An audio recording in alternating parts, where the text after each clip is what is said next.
Hakkame browniest tegema. Meie romantiline lugu algab siis sulatatud võist, mille me potis sulatasime ülesse. Lisame selle kaussi. Siia samma juurde läheb meil suhkur.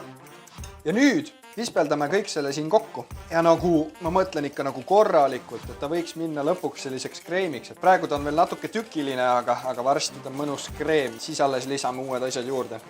Hakkab vaikselt kreemiaks minema. Näete? Mõnus kreemine. Järgmisena. Kas see oli meie ainuke muna või? Üks muna sisse.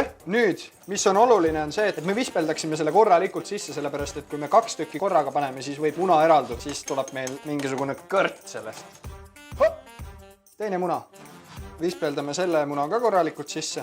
Vaadake, kui mõnus kreem. Ja nüüd võtame siia sõela, paneme juurde jahu, kakaopulbri, võimalikult tumeda kakao, mitte seda, mis on suhkruga kokku pandud, mingi obei asjad. Võimalikult tume, naturaalne kakao. Siin on siis tavaline kohvipulber, see teeb jällegi šokolaadi maitse palju intensiivsemaks. Kes ei taha, siis ärge lisage, aga ma ütlen, et see on täpselt siuke.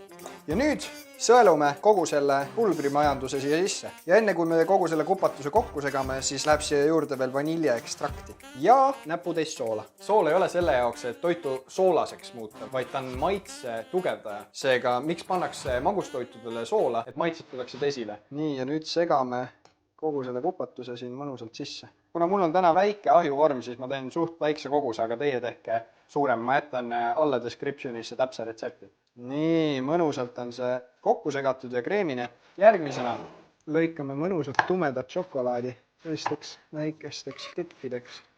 Ja see siin teebki selle browni kreemiaks ja eriti šokolaadiseks. Nii, ja nüüd segame need mõnusalt siia sisse. Ma tahaks seda praegu ära süüa, aga ei tohi. Ja ta on hästi mõnus siuke tummine ja raps konsistents. Laotame selle ühtlaselt laiali ja juba läheb paradiisirannale peesitama. Hopladi, 40 minutit on möödas. Võtame browni ahjust välja ja kontrollime tikuga, kas ta on valmis. Paneme tikku sisse ja kui tainast ei jää külge, siis on valmis. Ja nüüd jätame ta 10 minutiks jahtuma. Ma tean, et see on raske. Ma tean seda. Mis me nüüd teeme? See, lõikame ta 3. Soovitan noa iga lõikega puhtaks teha, siis tulevad ilusad lõiked. Nii, peale õrnalt sulle. Kui minu kallim teeks seda, siis ma sulaks. Cheers!